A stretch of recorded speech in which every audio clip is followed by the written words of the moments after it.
Hello friends, तर स्वागत आहे तुमचं माझ्या प्रीती 0923 या चॅनलवरती। तर दिवाळी संपली आणि आता चिवडा बनवते, त्याचं कारण मी तुम्हाला पुढे सांगते। तर ना हा चिवडा बनवण्यासाठी मी घेतलेले अर्धा किलो कुरमुरे। तर हे कुरमुरे आपल्याला घ्यायचे आहेत असे चाळून, कारण की त्यामध्ये थोडासा भुगा असतो तो काढायचा आहे। तर आता ह्याला मी 2 पार्टमध्ये टोपात घालून असं गरम करून घेतलेलं आहे हलकसं 2-3 मिनिटांसाठी।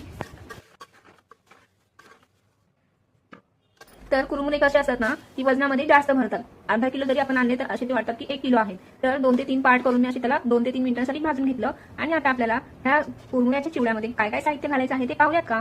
तर इथे मी घेतलेली 1 वाटी सुकं खोबरं, सुक्या खोबऱ्याचे काप करून घेतलेले। आणि इथे 4 ते 5 कढीपत्त्याच्या ढाळी घेतलेल्या, 10 ते 12 हिरव्या मिरच्या घेतलेल्या आहेत, तिखट कमी आहेत मिरच्या। आणि बदाम सुद्धा घेतलेले आहेत थोडेसे, आणि काजू सुद्धा। काजू आणि बदाम हे ऑप्शनल आहे, आणि मनुके। आता चिवड्यात घालण्यासाठी आपण घरगुती मसाला चिवडा मसाला तयार करणार आहोत। त्यासाठी इथे मी घेतलेली आहे 2 टेबलस्पून साखर, 1 टेबलस्पून हळद, 1 टेबलस्पून धना पावडर, 1 टेबलस्पून जिरा पावडर, आणि अर्धा चमच आमसूल पावडर, 1 टेबलस्पून साधं मीठ जे आपण जेवणात वापरतो, हाफ टेबलस्पून काळं मीठ, आणि हे आहे 1/4 चमच इतकं निंबू फूल, ज्याला आपण सायट्रिक ऍसिड सुद्धा बोलतो। तर ते मिक्सरला आपण ग्राइंड करून घेतलेलं आहे। त्यानंतर हे आहे सुकं खोबरं, जे मसाले आपण काढलेले चिवड्यामध्ये घालण्यासाठी ते आपण आता इथे फ्राय करून घेऊयात, म्हणजे तळून घेऊयात। तर सर्वात अगोदर आपण खोबरं तळून काढलं, त्यानंतर ही फुटाणा डाळ, आणि आता आपण घालत आहोत शेंगदाणे। तर शेंगदाणे सुद्धा असा तळतळ आवाज आला की थोडा वेळ ठेवून मग काढायचे, काळे होऊन द्यायचे नाही, नाहीतर आपल्या चिवड्याचा कलर बदलू शकतो। तर त्यानंतर हा आहे सुका मेवा।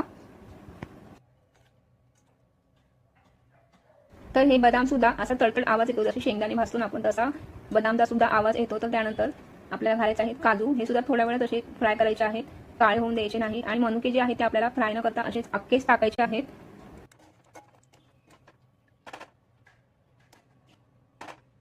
त्यानंतर ना कढीपत्ता मी स्वच्छ धुवून त्याला चांगला सुक्या कपड्याने पुसून घेतलेलं होतं, नाहीतर त्यात पाणी राहिलं तर ते आपल्या अंगावरती उडू शकतं। त्यानंतर हे आहे मक्याचे पोहे। तर हा मक्याचे पोहे सुद्धा आपल्याला फ्राय करून काढायचे आहेत तेलातून।